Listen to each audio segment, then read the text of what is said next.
Sebastian was never supposed to wake up. The poison didn't just stop his heart. It was meant to keep him dead long enough for the council to replace him. But during the night shift, when the clinic went quiet and the guards stopped paying attention, one nurse stayed in the room. Cindy Harrow. No rank, no influence, just a quiet junior nurse who made one mistake. She touched the Alpha's hand, and his fingers closed around hers. Tight, unbreakable, like he'd been searching for her in the dark. 3 nights later, Sebastian's eyes snapped open. Doctors rushed in. Guards formed a wall. The council leaned forward, waiting for orders. He didn't ask who poisoned him. He didn't ask who betrayed him. He asked one question. Where is she? And when the council couldn't answer, they did the next best thing. They pulled Cindy's name. Because if she could wake a dying Alpha, she could ruin everything they've planned. And by the time Cindy clocks out tonight, someone will already be waiting for her in the parking lot. The clinic smelled like antiseptic and quiet fear. Cindy Harrow pushed through the glass door with her tablet tucked to her chest, shoulders angled small the way she'd learned to survive places that belonged to powerful people. The overhead lights hummed too bright. The machines did the only honest thing in the building, count seconds. Alpha Sebastian Vale lay in the center bed. Even unconscious, he looked like he didn't fit here. Too large, too still. The sharp lines of his face held authority the way other men held breath. 2 guards stood outside the glass wall, silhouettes and guns and low voices that cut off whenever anyone walked by.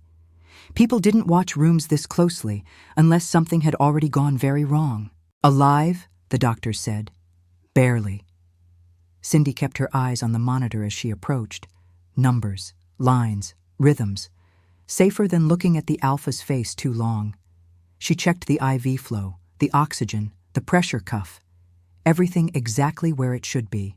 And still, something in the room felt wrong. Not dangerous, not yet, just empty, like even the air was waiting. The blanket near Sebastian's wrist had twisted, exposing the inside of his forearm. A small thing, not her job, not part of her assignment. Night shift protocols were looser, fewer senior staff hovering every second. Cindy hesitated anyway. Then she reached down and smoothed the edge of the fabric back into place. Her fingers brushed his skin, too warm for a man who was supposed to be barely alive, and the contact lingered a fraction longer than it should have. Not the distant clinical warmth of a man hovering on the edge. Real warmth, steady beneath her fingertips. Cindy stilled, not by choice, but because something in the contact held her there. A reflex, a coincidence, a body rebooting. But her hand didn't leave immediately. Her fingers lingered lightly at his wrist, just long enough to feel the slow, heavy beat of his pulse beneath her touch. Strong, stronger than it had any right to be. "You picked a bad time to scare everyone," she murmured, quiet enough that only the machines could hear her. She started to pull away. Sebastian's fingers tightened. Not a twitch, not a random flex. A tightening, subtle but unmistakable, around the edge of her hand. Cindy froze so completely the room seemed to freeze with her. The monitor gave the smallest, sharp uptick. Not enough to trigger alarms, enough to prove she hadn't imagined it. Her throat went dry. "No," she whispered. That was deliberate. She forced herself to breathe. She logged the vitals with hands that stayed steady even as tension tried to crawl up her spine. Training. Distance. Don't get pulled in. Cindy eased her hand back half an inch. Testing, gentle. Sebastian's grip followed immediately, adjusting, keeping contact, refusing the distance. A slow cold slid down her spine. She didn't yank away. That would draw attention. That would make noise in a room built for silence. Instead, she lowered into the chair beside the bed, like she meant to be there all along, and let her hand rest beneath his fingers for one more heartbeat. One more. Then she slid free carefully, like stepping around a sleeping predator. Sebastian didn't wake, didn't open his eyes, but when Cindy left that room at the end of her shift, she could still feel his fingers on her skin. And she had the uneasy feeling he wasn't the only one who noticed. She told herself she wouldn't do it again. That was the rule. You don't matter, so you don't make yourself noticeable. You do your tasks. You leave. But on the second night, the clinic was quieter. The guards outside the glass wall had stopped murmuring as much. The hallway lights had dimmed to late shift softness. Even the machines sounded slower, like they were trying not to wake him. Cindy checked Sebastian's vitals and kept her gaze on the screen. Steady, too steady almost. Like his body was waiting for something it wasn't getting. The blanket was twisted again near his hand, the palm turned up against the sheet like it had been left there mid-motion. No one had moved it. Then she did the stupid thing again. She adjusted the blanket. Her fingers brushed his hand. This time, Sebastian's breathing changed instantly, deeper, like his body had recognized the contact before his mind could. Subtle, controlled. A slight deepening, a shift in rhythm that made Cindy go very still. She froze, eyes snapping to his face. Still slack with unconsciousness, still no flicker beneath the lashes. But under her fingertips, the monitor flickered sharply. Once. Then steadied like he was trying to control it. That was not a normal neurological response. Cindy swallowed hard. You're not supposed to do that. She should step back. Log it. Leave. Instead, she heard herself speak again, low and conversational, like her voice was meant only for the space between them. The whole building feels like it's holding its breath, she murmured. They're waiting for you to wake up angry. Her thumb moved once without thinking, a small circle against the back of his hand. His fingers flexed, slow, deliberate, then settled over her knuckles like he already knew the shape of her hand. She forced her hand out of his, slowly, careful as glass, and stood. Stop, she whispered, more to herself than him.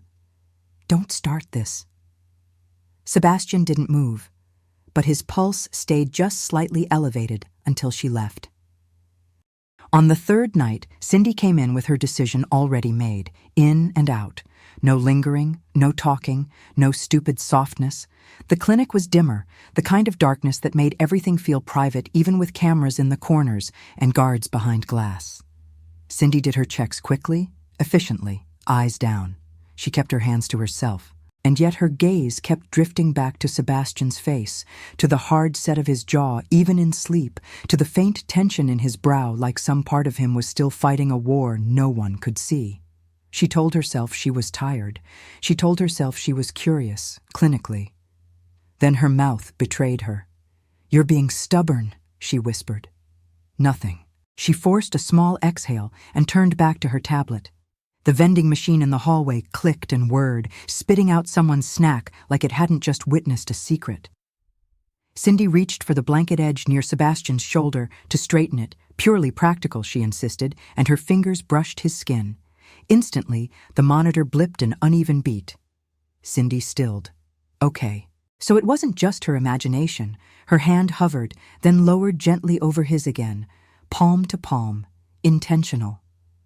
You can't keep doing this, she whispered, voice trembling despite her best effort. You're going to get me in trouble.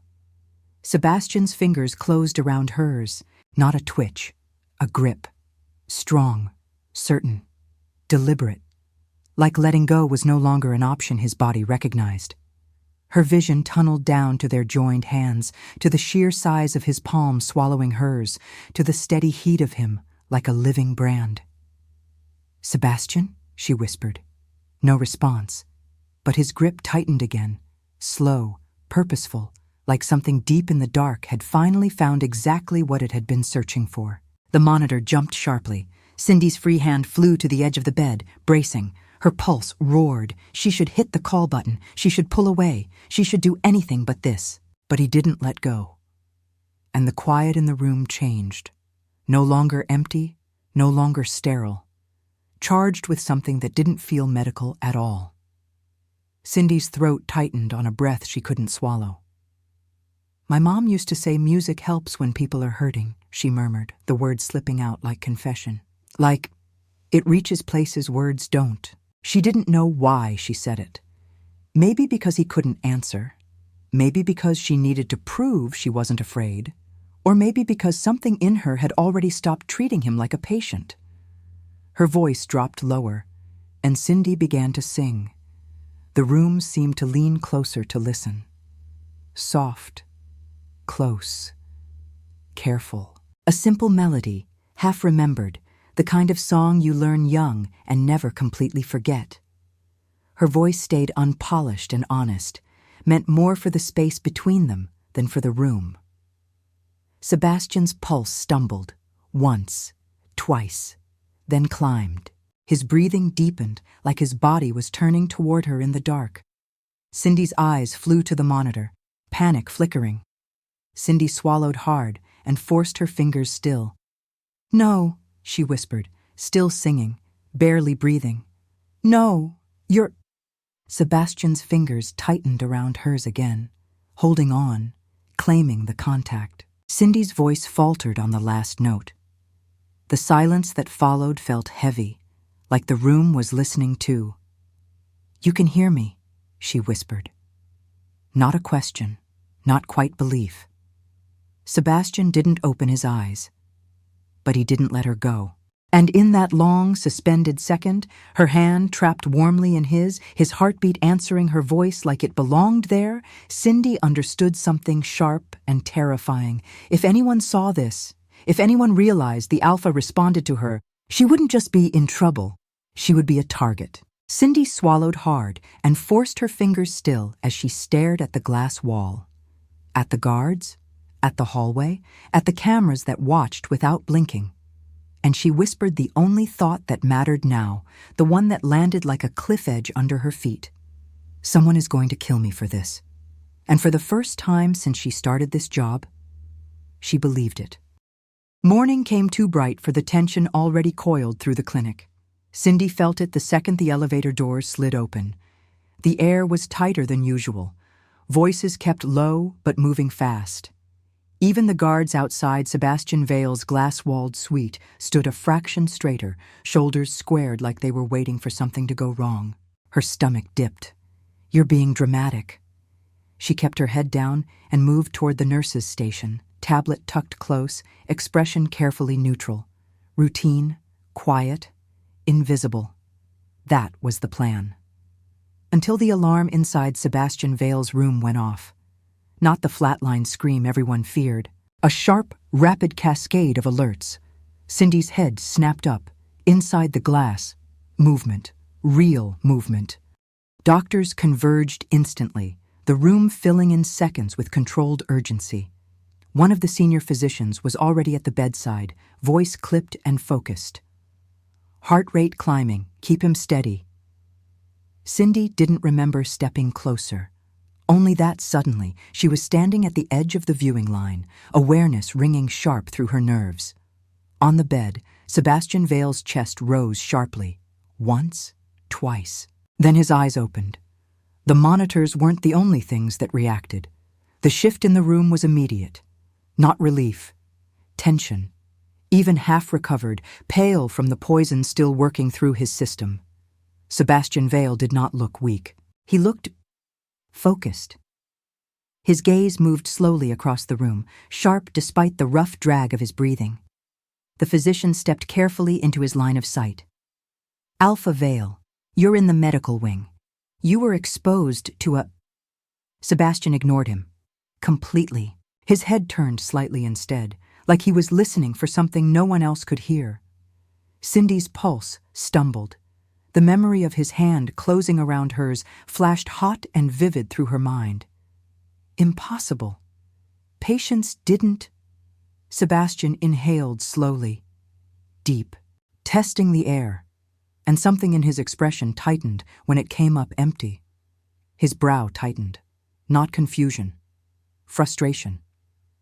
The physician tried again, more firmly this time. "Alpha, you need to remain calm while we—" Sebastian's voice cut cleanly through the room. Low, rough from disuse, and absolutely certain. "Where is she?"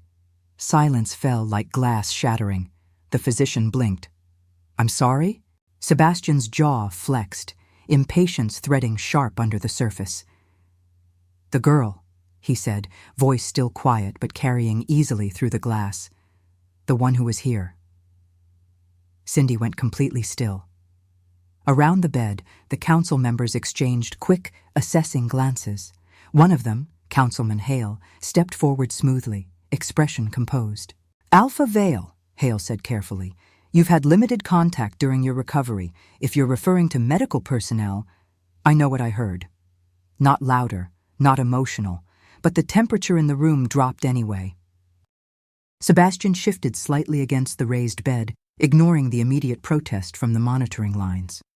One large hand braced against the mattress like he was already calculating how fast he could stand.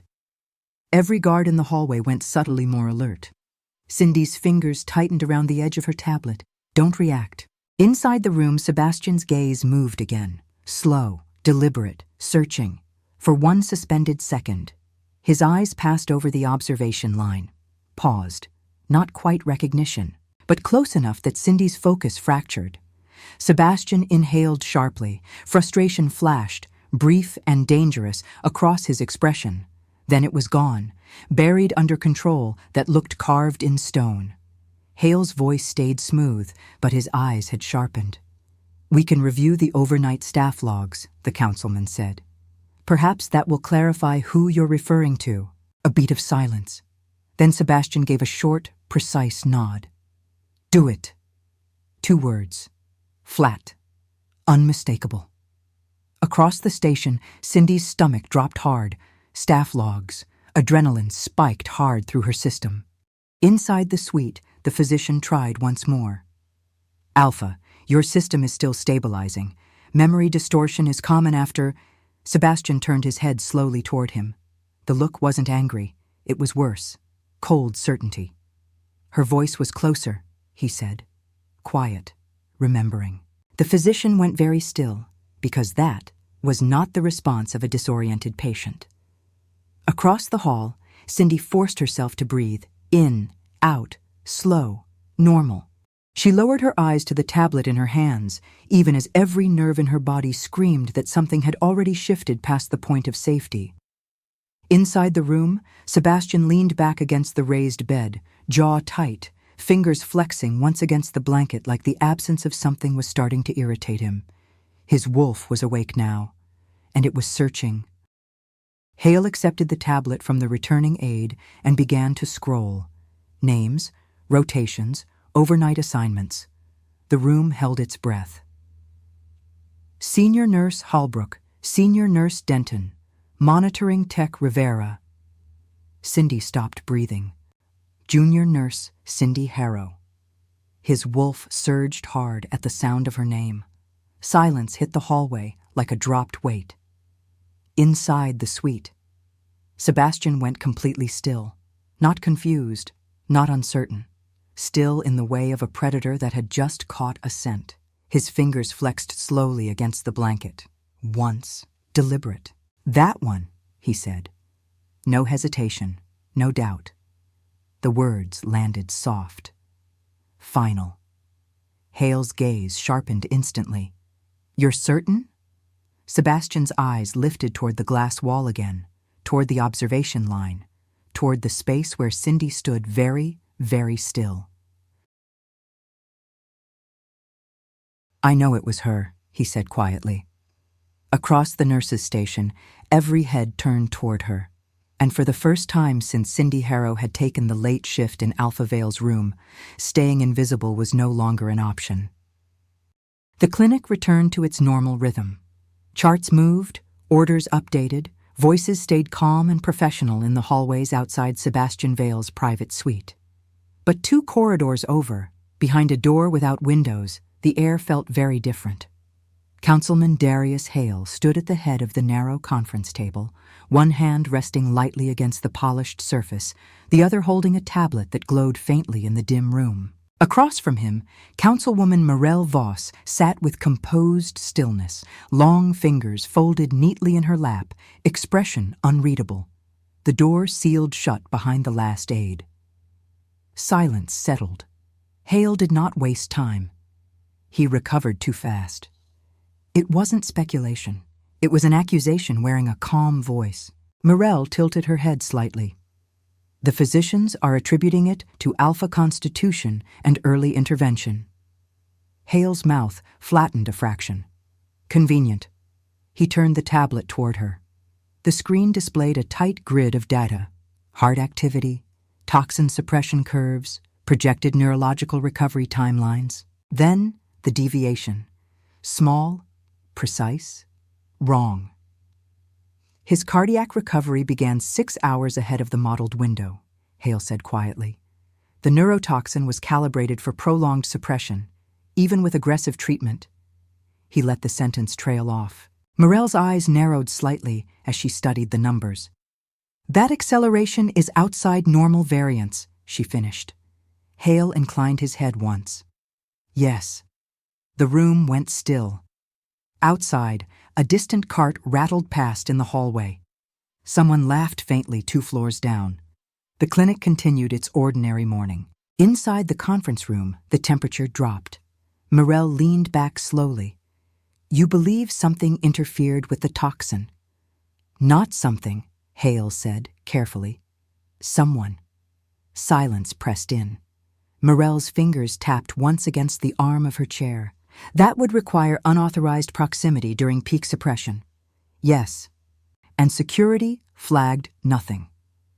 Not overtly. That single word sharpened the air between them. Hale turned the tablet again. Overnight staffing rotation, timestamps, access logs, clean, ordinary. Exactly what it was supposed to look like. Alpha Vale's first coherent statement upon waking, Hale continued, voice measured, was not directed at the physicians, not the guards, not the council. Morel's gaze lifted. The girl. Yes. Neither of them spoke for a moment, because Sebastian Vale was not a man prone to confusion, and he was not a man who asked for people who did not matter. If Vale forms an unstable bond this early, Hale said quietly, succession control becomes complicated. Morel's voice lowered. You think the 2 events are connected? Hale did not answer immediately. Instead, he zoomed the display. Badge dwell times. Minute-by-minute presence inside the recovery suite. Most entries were tight, efficient, within assigned windows. One was not. Not by much, but enough. His finger tapped once against the screen. Junior nurse, Cindy Harrow. Morel went very still. Unremarkable file, she said after a moment.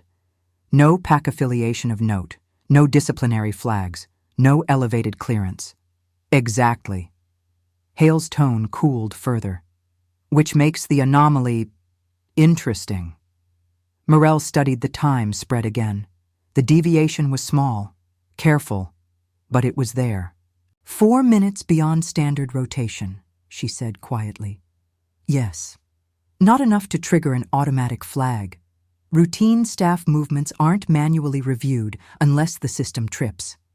No. Silence stretched. Then Morel asked the question that mattered. You believe she did something to him? Hale's gaze lifted slowly, measured, thoughtful. No, he said, and that answer was worse. Morel's brow creased slightly. No? Hale turned the tablet back toward himself, studying the data like a puzzle that had almost, but not quite, clicked into place. I believe, he said carefully, that Alpha Vale's wolf noticed her. The room went very, very still. Because that was not a small problem. Morel's composure held, but the faint tightening at the corner of her eyes gave her away. If that is true, she said quietly, then we are no longer dealing with a simple recovery anomaly. No. Hale's voice dropped half a degree colder. We are dealing with a variable. Outside the room, footsteps passed the closed door. Inside, the net tightened. Morel crossed one leg slowly over the other. What level of response are you recommending? Hale did not hesitate. Discreet observation first. Of the nurse. Yes. And if the bond stabilizes? Now his eyes sharpened, predatory. Then we escalate. The meaning sat heavy between them. Morel was quiet for a long moment. Then she inclined her head once. Very well. Hale tapped the console beside him. The wall monitor shifted. Security grid populated. Badge activity. Movement patterns. Live tracking. Audio review queued. One name highlighted faintly near the bottom of the screen. Cindy Harrow. Across the clinic, completely unaware, Cindy reached for her coffee and winced when it had gone lukewarm. Hale watched the movement feed update in real time. Flag her movement logs. The technician at the far terminal straightened. Full surveillance? Not yet. Hale's gaze remained fixed on the screen. Discreet review only, for now. A beat, then softer. Let's see how close Alpha Vale's instincts actually were. The command entered the system with a quiet confirmation tone.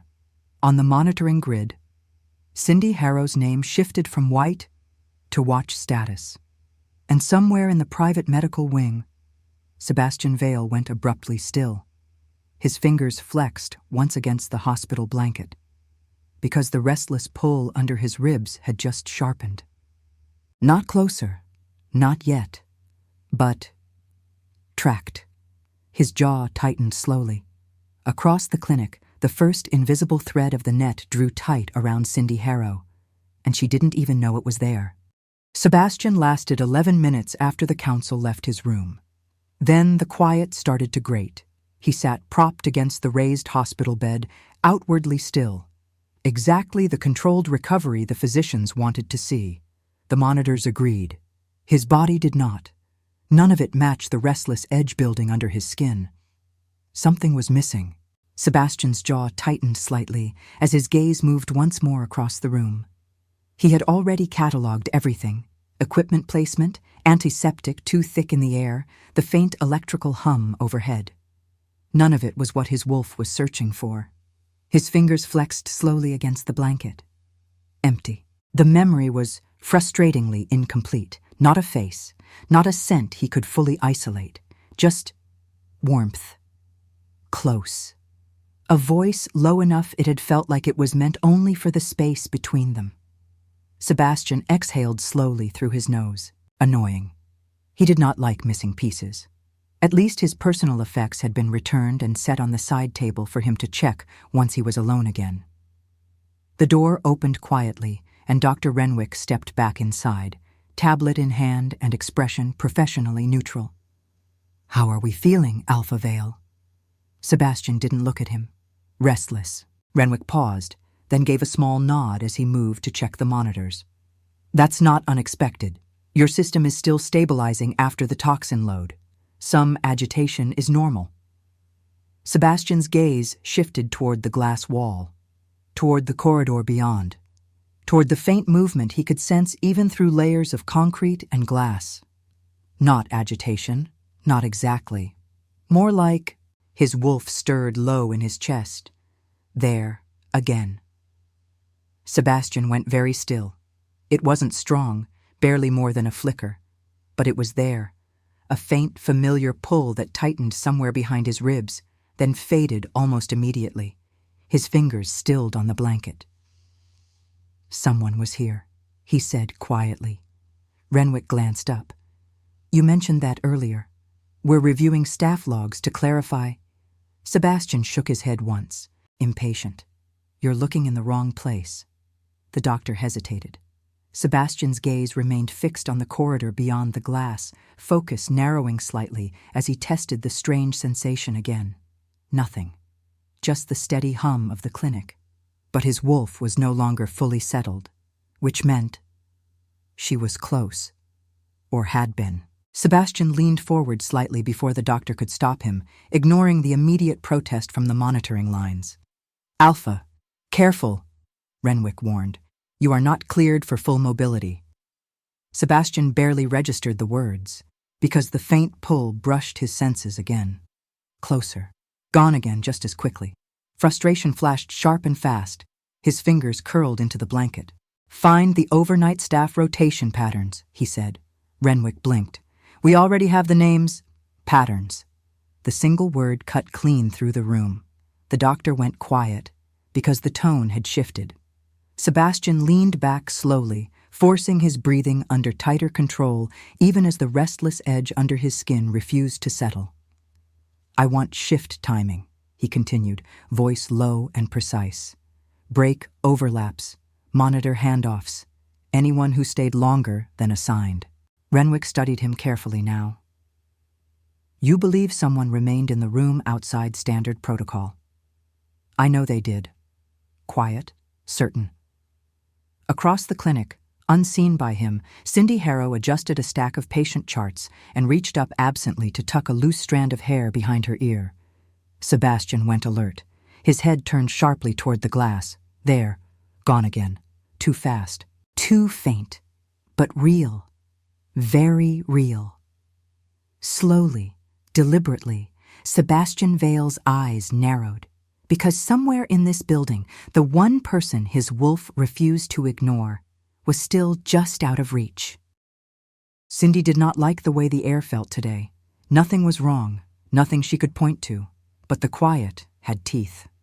She finished updating her last chart and flexed her fingers once, trying to shake the lingering tension from her shoulders. Late shift usually suited her. Fewer people, fewer questions, fewer chances to end up in someone important's way. Today, the building felt like it was watching. "You're tired," that was all. She stepped up to the staff terminal and swiped her badge. The screen blinked, paused, then loaded. Cindy frowned faintly. That was new. Her gaze flicked automatically to the overnight rotation board. Her name was no longer listed on Alpha Vale's coverage. Normally, the system logged her in immediately. Today, there was a half-second lag, just long enough to notice. Probably network traffic. Still. Her fingers hesitated on the keyboard. Her gaze flicked automatically to the overnight rotation board. Her name was no longer listed on Alpha Vale's coverage. Before she could think too hard about it, Marla breezed past behind her. "System's been glitchy all morning," the older nurse muttered. "It says they're running diagnostics." Cindy let out a small breath she hadn't realized she was holding. Okay, normal. She forced her shoulders to loosen and went back to her charting. Councilman Hale did not pretend it was routine. He stood in the small security review room, hands clasped loosely behind his back, as the monitoring grid updated in real time. Badge entries, time stamps, station dwell times, small things, the kind most people ignored. His gaze paused, just briefly, on one name, Cindy Harrow, not flagged, not yet, but interesting. "Run her movement pattern against Alpha Vale's vital fluctuations," Hale said quietly. The technician's fingers moved rapidly across the console, graphs populated, overlays aligned. The room went very still, because the correlation was not perfect, but it was close enough to make a careful man pay attention. Hale's eyes sharpened. "Maintain passive observation," he said. A beat, then softer. "For now." Sebastian's restraint was wearing thin. He could feel it, like pressure building behind his ribs. Renwick was still talking, neurological stabilization, recovery windows, but Sebastian's attention had narrowed to a single, infuriating fact. The pull was getting stronger, which meant she was moving, closer or farther away. Both were unacceptable. Sebastian swung his legs slowly over the side of the bed. Every alarm on the monitor immediately spiked. Renwick swore under his breath. "Alpha, absolutely not. You are not cleared to be upright." Sebastian stood anyway. The room tilted slightly, his body still recovering, still burning through the last of the toxin, but the sensation under his ribs sharpened instantly the moment his feet hit the floor. Closer. His jaw tightened. Renwick moved quickly to his side. "If you collapse, I am not explaining this to the council." Sebastian didn't answer, because across the clinic, Cindy stepped away from the terminal, and for the first time since he woke, the pull under Sebastian Vale's ribs snapped tight and unmistakable. His head lifted slowly, eyes darkening. "Found you. Not fully. Not yet. But close enough that his wolf surged hard against his control." Sebastian's voice came out low. "Certain." Get out of my way. Because whatever this was, whatever had reached him in the dark, he was done waiting for it to come back on its own. By the time Cindy clocked out, the clinic had settled into its late evening lull. She liked this part of the shift best. Fewer questions. Fewer eyes. Tonight, though, the tight feeling at the back of her neck hadn't eased. Cindy slid her badge across the reader and grabbed her bag from the lower locker, rolling one shoulder to ease the dull ache in her muscles. 12-hour shifts always did this to her. Nothing new. You're just tired. She pushed through the staff exit and stepped into the cool night air. And paused, her brow furrowed faintly. The parking lot wasn't empty. Just quieter than usual. Overhead lights cast pale pools across the asphalt. A few cars sat scattered through the rows. Distant traffic hummed beyond the medical complex. Normal, mostly. Cindy adjusted the strap of her bag and started toward her car. Row 3, same place she always parked. Routine was safe. Halfway across the lot, the prickle at the back of her neck sharpened. Her steps slowed. Not fear, not yet. Instinct. Cindy glanced casually over her shoulder. Nothing obvious, just parked vehicles and long shadows. You're overtired. She turned back toward her car and froze. The driver's side door was slightly open, just an inch. Her stomach dropped. Cindy was very sure she had locked it. Very sure. Tension climbed another notch in her chest. Okay, maybe she hit the fob wrong this morning. It happened. Still, she didn't move closer right away. The lot was too quiet. A slow breath slid into her lungs. Get a grip, she murmured under her breath. Probably nothing. Probably. She stepped forward. Behind her, a car door opened softly. Cindy's head snapped around. Too late. A man stepped out from the shadow between two parked vehicles. Mid-30s maybe. Clean jacket, calm posture, wrong. Everything about him was wrong. Not staff, not security, not someone who belonged here. Cindy's fingers tightened slowly around her keys. Evening, he said mildly. Too mild. Her survival instincts came fully online. Can I help you? She asked, already angling her body slightly toward the lit walkway behind her. Always leave yourself an exit. The man's gaze flicked over her face with quiet assessment. Up close, his smile didn't reach his eyes. We were hoping you could answer a few questions. His tone stayed polite. His stance did not. Cold slid down Cindy's spine. I think you've got the wrong person, she said evenly, and started to step past him. He moved faster, not aggressive, just blocking. Close enough now that the threat was unmistakable. Cindy Harrow, he said quietly. Her blood went cold. Definitely not random. Behind the calm mask she'd learned to wear in uncomfortable situations, tension snapped tight through her nerves. You've got my name, she said coolly. Congratulations. Still not sure what you want. His gaze sharpened. 3 nights ago, he said softly, you spent longer than scheduled in Alpha Vale's recovery suite. Ice shot straight through her chest. Inside the medical wing, Sebastian Vale surged to his feet. Monitors screamed instantly. Renwick swore. Alpha! Sebastian barely heard him, because the pull under his ribs had just turned razor sharp. Wrong. Too far. Too exposed. His voice dropped into something lethal. Move. Cindy forced herself to breathe. In, out. Slow. You're going to have to be more specific, she said. The man studied her a moment longer. Then he stepped closer. Not touching, but inside her personal space now. Predatory. We're trying to understand what changed in that room, he said quietly. Alpha Vale's recovery timeline shifted shortly after your extended presence. Cindy kept her expression neutral with effort. I'm a junior nurse, she said. I adjust blankets and log vitals. That's not exactly high-level interference. His eyes narrowed slightly, not convinced. Behind him, movement. Another shadow shifting near the dark SUV parked 2 rows over. A tight awareness crept up the back of her neck. Not alone. Of course not. Her grip tightened on her keys, metal edges biting into her palm. The man's voice dropped lower. You sang to him. The words hit like a physical blow. The air stalled in her lungs. She recovered fast, but not fast enough. His smile sharpened. There it is, he murmured. Damn. Inside the clinic, Sebastian ripped the IV from his arm. Renwick swore violently. That was a very expensive stabilization line. Call your security, Sebastian said coldly. Because the bond under his ribs was no longer a question. It was a warning, and it was getting worse. The man in front of Cindy watched her too closely now, calculating. You stayed longer than protocol, he continued softly. You made physical contact, and Alpha Vale's vitals began improving ahead of projected recovery curves. Each word landed like a closing door.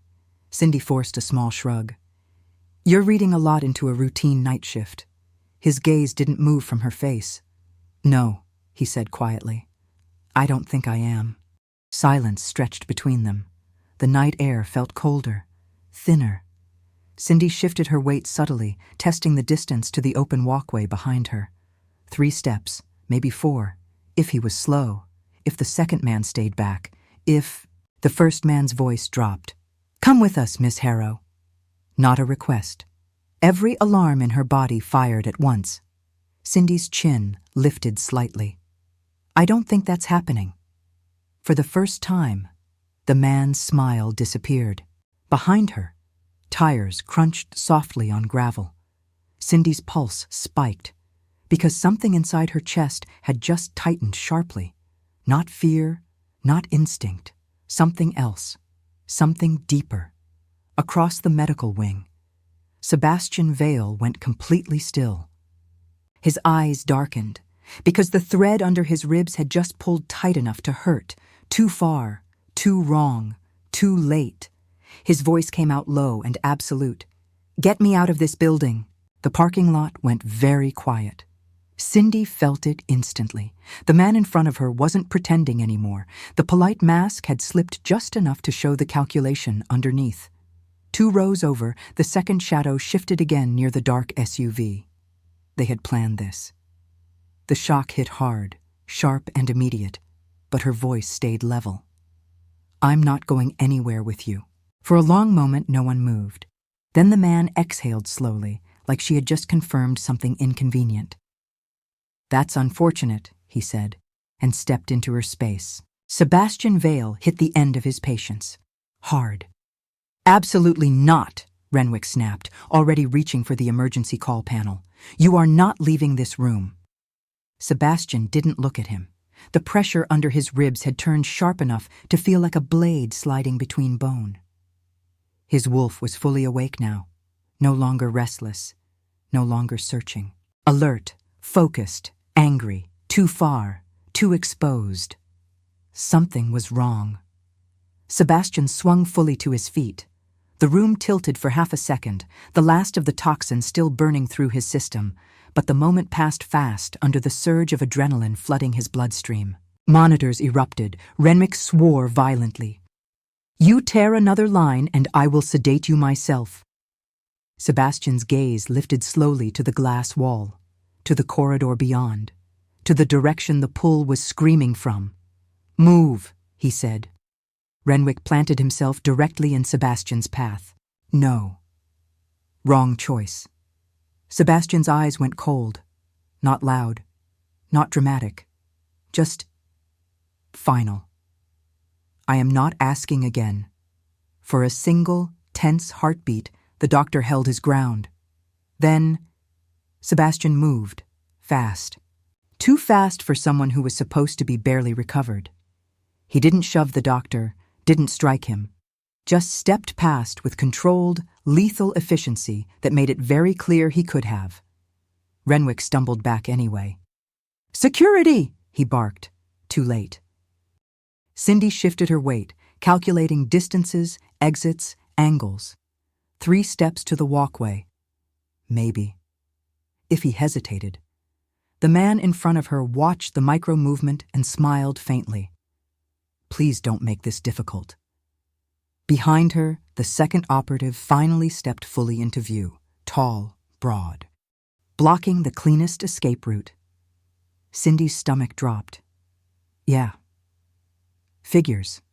Her grip tightened on her keys, metal biting into her palm. Last chance, the first man said quietly. Cindy lifted her chin. Hard pass.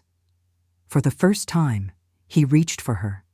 The hallway outside Sebastian's suite exploded into motion. 2 guards rounded the corner at a near run. Alpha, stand down! Sebastian didn't even slow. The pull under his ribs had gone from sharp to urgent, a live wire of instinct and something far more dangerous tightening through his chest. Closer, but not close enough. His jaw clenched. Out of my way.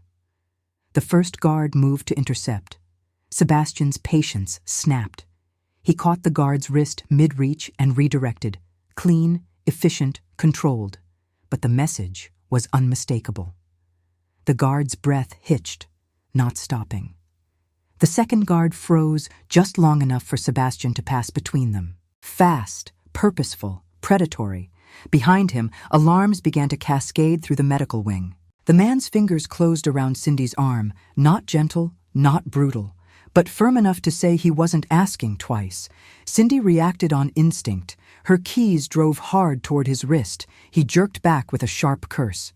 Good. She pivoted fast, breaking his grip and bolting toward the lit walkway. 2 steps. 3. The second operative moved, fast, too fast. He cut her off just as she cleared the next row of cars. Cindy skidded to a stop, breath sharp, pulse roaring now. Not great. Behind her, the first man recovered quickly, expression no longer polite. You just made this significantly less pleasant, he said. Across the lot, a deep engine rev tore through the quiet. All 3 of them froze. Headlights flared at the far entrance, low, black, moving fast. Cindy went very still. The operatives turned, and Sebastian Vale stepped out of the driver's side door before the vehicle had fully stopped moving. The air in the parking lot changed instantly. Predator had entered the field. Sebastian straightened slowly, shoulders rolling once like his body was still calibrating after the toxin. His gaze locked directly on the man, still too close to Cindy, and the shift in him was immediate and dangerous. Cold, lethal, utterly focused. Let her go. Low, controlled, already halfway to violence, but every wolf in the vicinity felt it. The second operative's posture shifted automatically, instinct recognizing something dangerous even before his brain caught up. The first man recovered faster. Interesting. His eyes flicked once between Cindy and Sebastian. Calculating. Then he smiled faintly. Alpha Vale, he said smoothly. You are supposed to be in recovery. Sebastian didn't blink. Last warning. The temperature in the lot dropped 10 degrees. Cindy stood very still between them, pulse thundering, heart somewhere in her throat. Because the most dangerous alpha in the territory had just walked into a situation he absolutely should not have survived getting to. And he looked completely prepared to burn the whole night down anyway. The parking lot went dead silent. Cindy could hear her own heartbeat. Sebastian stood between her and the men like the night had shaped itself around him. Broad shoulders squared, posture loose in that dangerous way that said he wasn't tense. He was ready. The first operative recovered his composure with professional speed. Alpha Vale, he said smoothly, though his stance had shifted half a degree back. This situation doesn't concern you. Sebastian didn't even look at him. His attention was locked fully on Cindy, a slow, assessing sweep from head to toe, checking, confirming, unharmed. Only then did his gaze slide back to the man standing too close to her. Cold, final. Step away from her. Not loud, not emotional, but the air in the lot tightened anyway. The second operative moved first, subtle, fast. His hand dipped inside his jacket. Sebastian saw it. So did Cindy. Everything exploded at once. Sebastian moved before the weapon cleared the man's coat. Fast, too fast for someone who was supposed to still be half recovering. He closed the distance in 2 long strides and caught the operative's wrist mid-draw, twisted, hard. The man cursed sharply as the weapon clattered uselessly to the asphalt. Sebastian didn't pause. A sharp pivot of his hips, a controlled shove. The operative went down hard against the side of the nearest car with a bone-jarring thud. Not brutal, not sloppy, precise, efficient. The first man lunged. Sebastian turned into the movement like he'd been expecting it. Their shoulders collided. Heavy, the impact echoed through the lot. Cindy stumbled back 2 steps, pulse roaring. Well, that escalated fast. The first operative was trained. That was obvious immediately. He came in low, fast, aiming to destabilize. Sebastian adjusted without hesitation, blocked, redirected, then drove a sharp elbow into the man's ribs. Air whooshed out of the operative's lungs in a rough grunt. Sebastian leaned in just enough for his voice to carry low and lethal near the man's ear. I was very clear. Then he threw him, not wildly, not messily, just enough force to send the man skidding across the pavement. The second operative recovered faster than expected, already pushing up, already reaching again. Sebastian's patience snapped. He moved with less restraint this time, 1 step, a brutal downward kick that knocked the man flat again before he could fully rise. The operative hit the ground with a harsh breath of pain. Sebastian planted himself squarely between them and Cindy, shielding her without looking back. Predatory focus locked forward. "Touch her again," he said quietly. A beat of silence, then softer, more dangerous. "And see what happens." Her pulse refused to settle. Sebastian didn't even look winded. Like the toxin, the alarms, the guards chasing him through the building, none of it mattered. Like the only thing that existed right now was the threat in front of him and her behind him. Her grip tightened on her keys. The first operative coughed, pushing slowly to his feet, smart enough not to rush in again. His gaze flicked once toward the clinic entrance, calculating, reassessing. "You just complicated this situation significantly, Alpha," he said. Sebastian didn't move, didn't blink. Good. 1 word. Ice cold. Sirens began to wail faintly in the distance, security finally catching up. The operative's jaw tightened. Decision made. He backed up 1 step, then another. "Understood," he said coolly. "We'll revisit this conversation." Sebastian's eyes darkened. "Don't." For the first time, the man hesitated, just slightly. Then he signaled sharply to his partner, "Retreat, fast."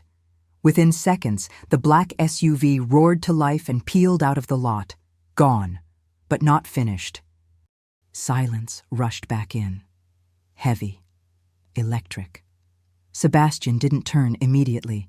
His shoulders were still tight, still keyed for violence, still listening. Only when the SUV's taillights vanished completely did the tension in his stance drop half a degree. Then, slowly, he turned toward Cindy. Up close, his breathing was controlled but deeper than before, the toxin still clearly not fully burned out of his system. His gaze searched her face, sharp, thorough. "You're hurt?" The question came rough, low, not gentle, but unmistakably focused on her. Cindy shook her head. No." Her voice came out thinner than she wanted. Sebastian's jaw flexed once, like he was confirming that for himself. Good. Because the next time someone put hands on her, he wasn't planning to stop at restraint. The parking lot felt wrong after the SUV disappeared. Too quiet, too charged. Cindy was still trying to get her breathing back under control when she realized Sebastian hadn't moved. He stood in front of her like a wall that had decided to become a man. Broad shoulders still tight, chest rising slower now but deeper, like his body was recalibrating after the fight. Watching her, not casually, not politely, watching. Cindy swallowed. Thank you," she managed. "Nice save, Cindy." Sebastian didn't answer. His gaze moved over her again, slower this time, more deliberate, like he was checking for something he hadn't quite confirmed yet. Heat flared low in her chest. Up close, he looked worse than he had in the hospital. Not weak, never weak, but the faint tightness around his mouth, the slight drag in his breathing. He had absolutely not been cleared to be out here throwing grown men across pavement. "You shouldn't be out of bed," she said before she could stop herself. Brilliant, truly. Sebastian's eyes flicked back to hers. There was a strange pause. Then, "You sang to me." The words landed quiet. "Certain." Cindy's stomach dropped clean to her shoes. Oh no. Her brain scrambled for a professional response, for a denial, for literally anything helpful. What came out was, "You were unconscious." Sebastian took one slow step closer. Cindy's traitorous body leaned back half an inch before she could stop it. Not fear, not exactly. Something sharper. His gaze didn't leave her face. My wolf wasn't. Silence hit hard. The air left her lungs in one thin pull. That was not a normal thing to say in a parking lot at night. Sebastian stopped a careful arm's length away, like some part of him was still holding the line between control and something much more instinctive. Good, because Cindy was pretty sure her brain had stopped working entirely. His head tilted slightly, testing, listening. Then Sebastian inhaled. Deep. The reaction was immediate. His shoulders went rigid, not subtle, not controlled. Cindy's pulse kicked hard. "Okay," she said faintly. "That expression is new." Sebastian wasn't listening, because for the first time since he woke, the scent was clear, not buried under antiseptic, not diluted by distance, her, warm, familiar, the exact presence his wolf had been clawing toward in the dark. His fingers flexed once at his sides, hard. Cindy saw it, felt the shift in the air, even if she didn't fully understand it. "Sebastian?" she asked carefully. His eyes snapped back to hers, too sharp, too focused, like something inside him had just locked into place. Dangerous, not to her. Never to her, but dangerous all the same. "You stayed," he said quietly. Not a question. Memory. Cindy's throat tightened. "I was doing my job." Technically true. Emotionally irrelevant. Sebastian took another slow breath, like he was trying and failing to get his wolf back under control, because the truth was hitting fast now. Too fast. She wasn't just the voice from the dark. She wasn't just the warmth his body had followed back to consciousness. She was... His jaw tightened. Possibility. Recognition. Something older than either of them had just woken up. Cindy shifted her weight, suddenly very aware of how close he was. Her grip tightened slightly on her keys. How large, how very much still keyed for violence, despite the careful stillness he was holding. "You're staring," she said softly. Sebastian did not apologize. "I know." Honest. Rough. Unfiltered in a way that made something low in her chest flutter hard and fast. His gaze dropped briefly, just once, to where her hand still loosely gripped her keys. Then back to her eyes. "Did they hurt you?" The question came quieter this time, more controlled, but there was steel under it. Cindy shook her head. No. A beat. Then, because apparently tonight was the night her survival instincts were taking a vacation, "You got here really fast." Something dark flickered behind Sebastian's eyes. "My wolf didn't like the distance." Oh, that was... Cindy's pulse absolutely lost the plot. For a long second, neither of them moved. The night air pressed close, heavy, charged. Sebastian's control was holding, but barely. She could see it now in the fine tension along his shoulders, in the way his fingers kept flexing like he was resisting the urge to reach for her, to check her again, to confirm, to... His phone buzzed sharply in his pocket. The moment shattered. Sebastian's expression cooled instantly, control slamming back into place with alpha-level efficiency. He pulled the phone out, glanced once at the screen, and his eyes went cold. Cindy's stomach dipped. That didn't look like good news, she said carefully. Sebastian slid the phone back into his pocket. When he looked at her again, the protective edge was sharper now, more decided. "They're not done," he said. "Not speculation. Fact." Cindy's grip tightened slightly on her keys. "I was afraid you were going to say that." A beat of silence. Then Sebastian made a decision. You could see the exact moment it happened. His posture shifted, closer, more deliberate. And when he spoke again, his voice had dropped into something that sounded dangerously like a promise. "You're not going home alone tonight." Cindy blinked. "I'm sorry. What?" Sebastian's gaze didn't waver. "My wolf is already on edge," he said calmly. "I'm not ignoring that twice in one night." Her heart did something deeply unhelpful. "You can't just—" "I can." Flat, certain, infuriatingly calm. Cindy stared at him. He stared right back, and somewhere deep in her chest, something warm and traitorous whispered that this night had just changed everything. Cindy stared at him. He stared right back. The parking lot hummed quietly around them, distant traffic, cooling engines, the soft buzz of overhead lights, but the space between them felt sealed. "You're not going home alone tonight." The words still hadn't settled properly in her brain. Cindy blinked once, twice. That wasn't a suggestion, was it? Sebastian didn't even pretend. No. Flat, certain, completely unbothered. Her stomach dipped traitorously. Cindy shifted her weight, crossing her arms loosely. Not defensive, she told herself, just steady. "I appreciate the dramatic rescue," she said carefully, "but I have been successfully getting myself home for several years now." Sebastian's gaze didn't move from her face. "Not with council operatives waiting in your parking lot." Well, that was extremely hard to argue with. Annoying. Cindy lifted her chin slightly. "You can't just decide to personally chauffeur random hospital staff."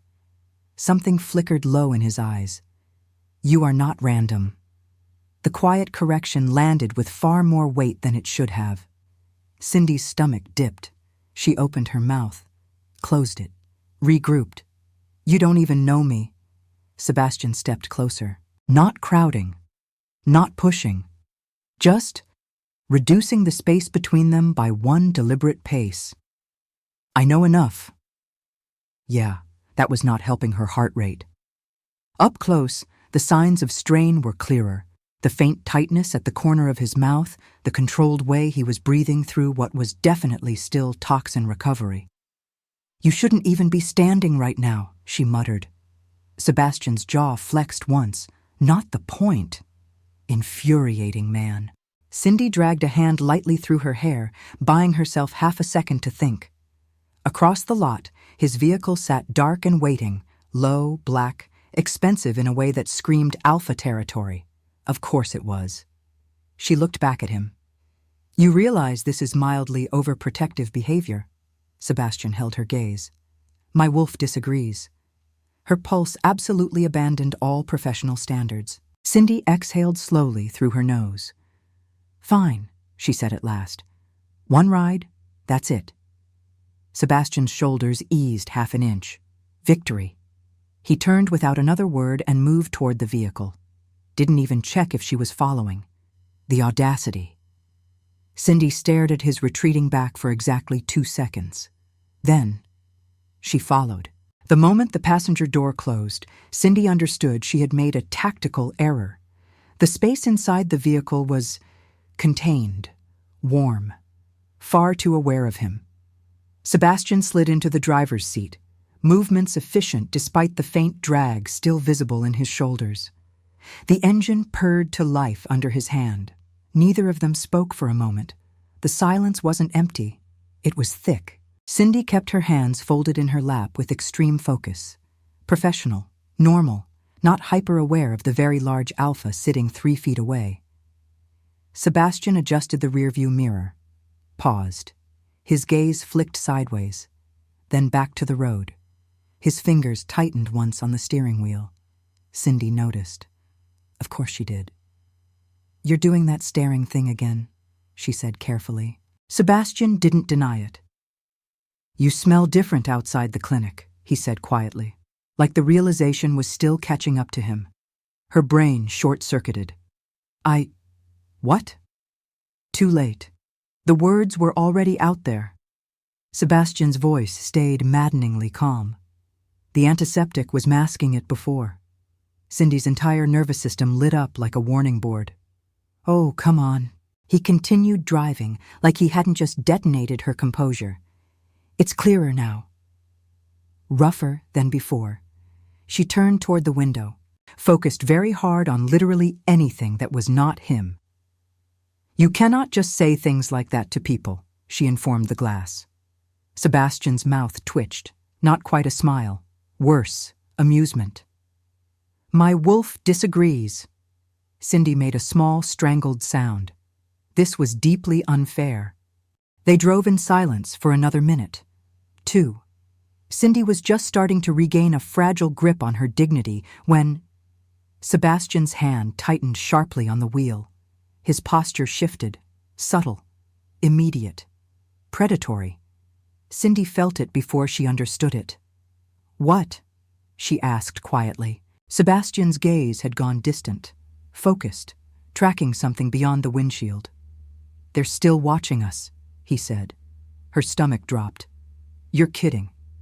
"I don't joke about threats." Cindy's fingers curled slightly into her palm. "You think they followed us?" Sebastian didn't answer immediately, which was answer enough. The air inside the car sharpened. The slow-burn tension from earlier didn't disappear. It just shifted. Darker. More dangerous. Sebastian downshifted smoothly, eyes scanning the mirror. "They're testing distance," he said quietly. Cindy swallowed. "And?" His jaw set.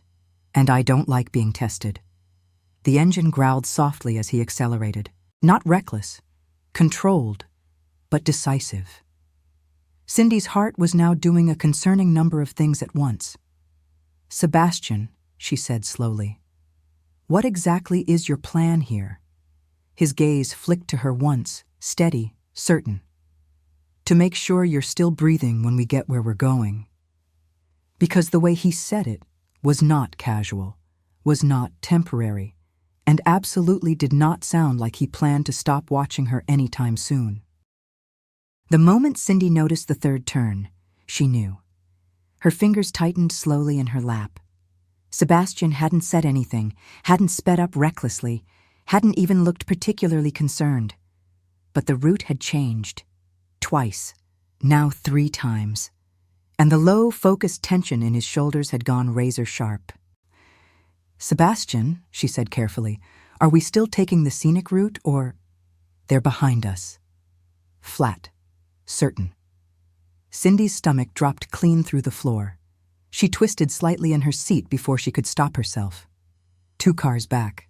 Dark sedan. Headlights steady. Not weaving, not rushing. Just there. Sebastian's voice stayed calm. Too calm. "Don't turn around again." Cindy froze mid-peak and slowly faced forward. Right. Not suspicious at all. Totally normal passenger behavior. His mouth twitched faintly. Not amusement. Acknowledgement. His hands adjusted slightly on the wheel, smooth, controlled, and the car shifted lanes with quiet precision. Behind them. The sedan followed. Not subtle, not aggressive, just patient. Testing. Cindy swallowed. "They're really bad at the whole not obvious thing."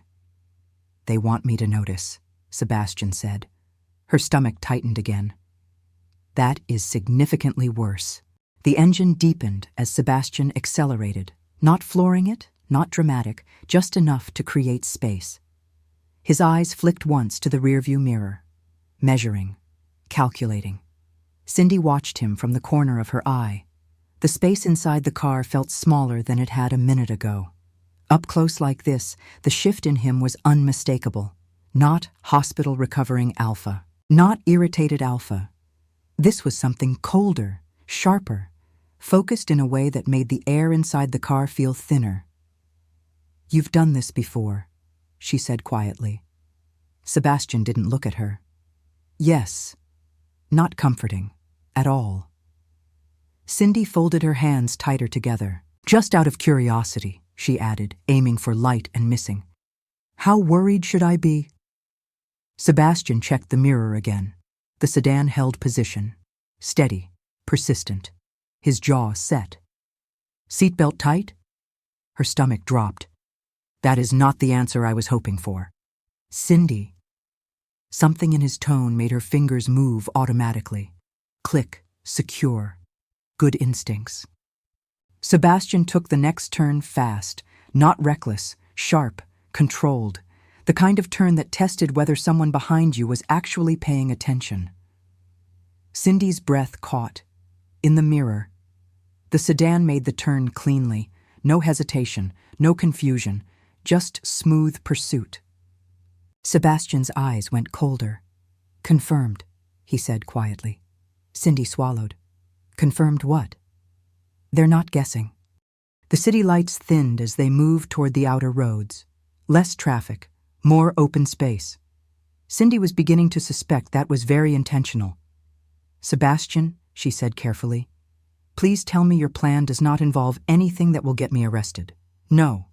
A beat. Then, "Unless they escalate." Unless. Her pulse immediately attempted to leave her body. That was not comforting. The sedan behind them edged slightly closer, not aggressive, but closing the gap, testing response. Sebastian's fingers flexed once on the wheel, decision made. The engine growled low as he accelerated hard for the first time, not chaotic, not wild, precise. The car surged forward smoothly, pressing Cindy back into the seat, and somehow closer to him. Her breath hitched. Behind them, the sedan accelerated too, staying locked in. Cindy's eyes widened. "They're still coming." "I know." Too calm. Way too calm. Sebastian shifted lanes again, quick, deliberate, cutting between two slower vehicles with surgical precision. Cindy grabbed the door handle, purely for emotional support. "They are very committed to this interaction." "They're probing," Sebastian said. Her voice came out thinner than she liked. "For what?" His eyes flicked once to the mirror. "For how far I'm willing to go." A chill slid straight down her spine. Because something in his tone said the answer to that question was about to become very clear. The road opened ahead. Less traffic. Long stretch of dark asphalt. Sebastian's posture shifted slightly forward. Predator settling into the hunt. "Hold on," he said quietly. Cindy did not love those words. Not even a little.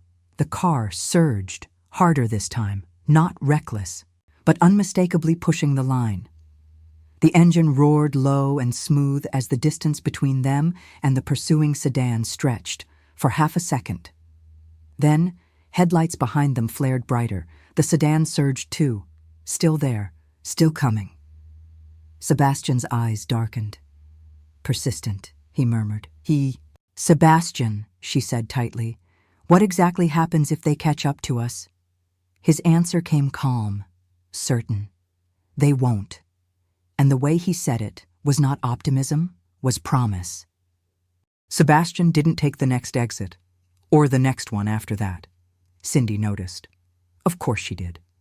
Her fingers tightened slightly in her lap as the city lights thinned into quieter streets, then into something darker and more private. The sedan that had been trailing them finally dropped back 2 turns ago, but the tension inside the car hadn't eased. If anything, it had sharpened. "Are we still heading toward my apartment?" she asked carefully. Sebastian didn't look away from the road. "No." Well, at least he was honest. Cindy exhaled slowly. "Good to know my evening plans are flexible." His mouth twitched faintly. Not amusement, acknowledgement. "We're not clear yet," he said. Her stomach dipped.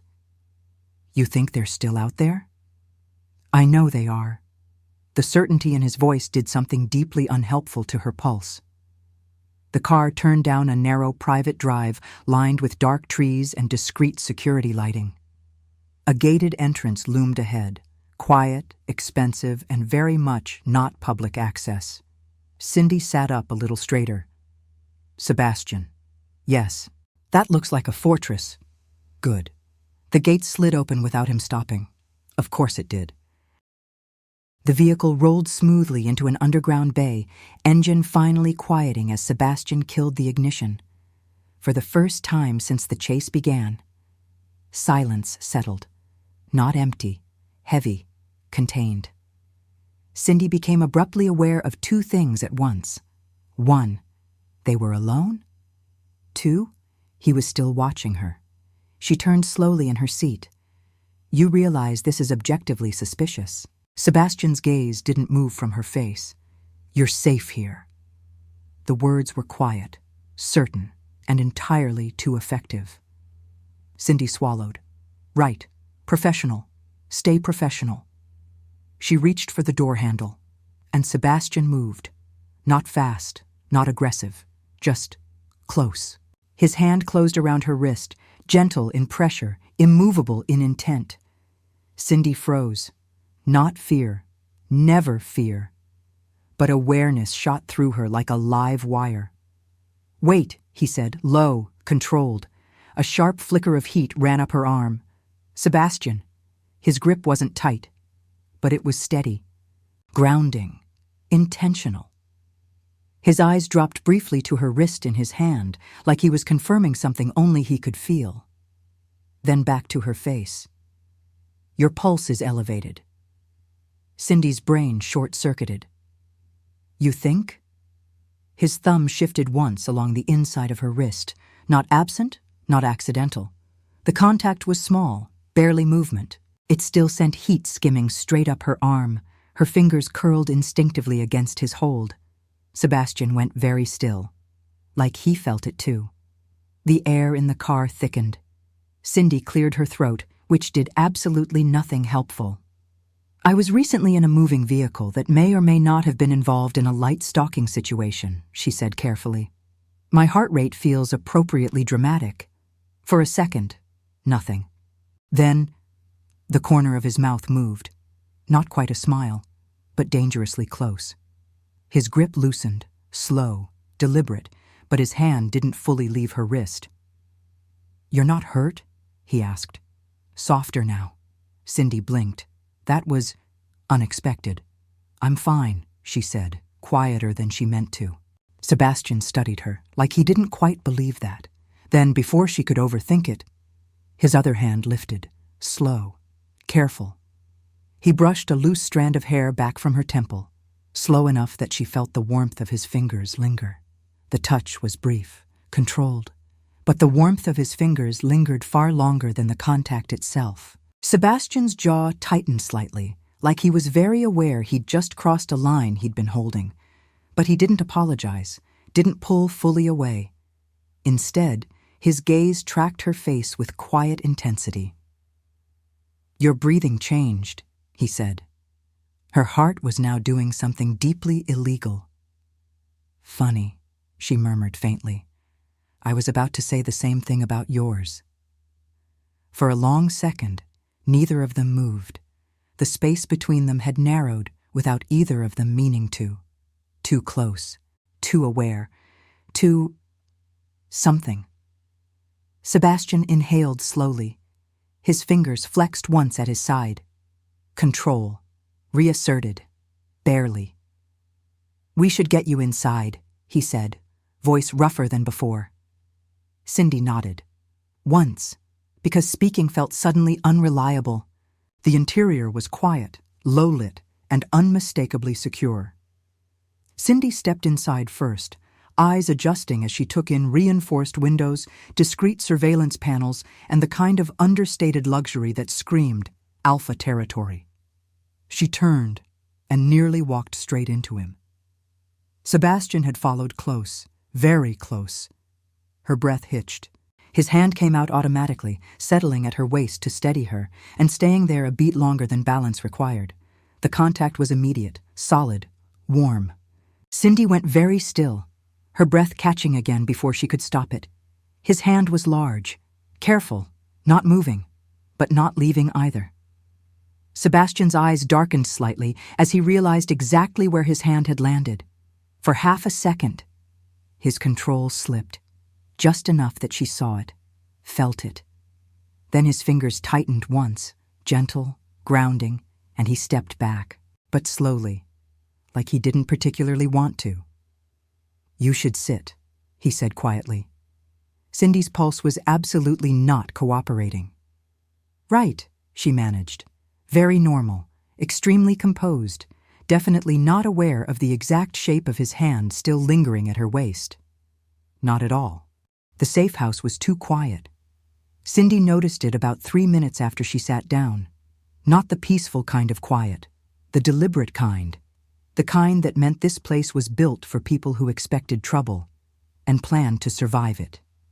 She folded her hands loosely in her lap, very aware of the way her pulse still hadn't fully settled, and not entirely sure the chase was the only reason. Across the room, Sebastian hadn't moved far. He stood near the security console, broad shoulders tight, attention split between the live exterior feeds and her. Mostly her.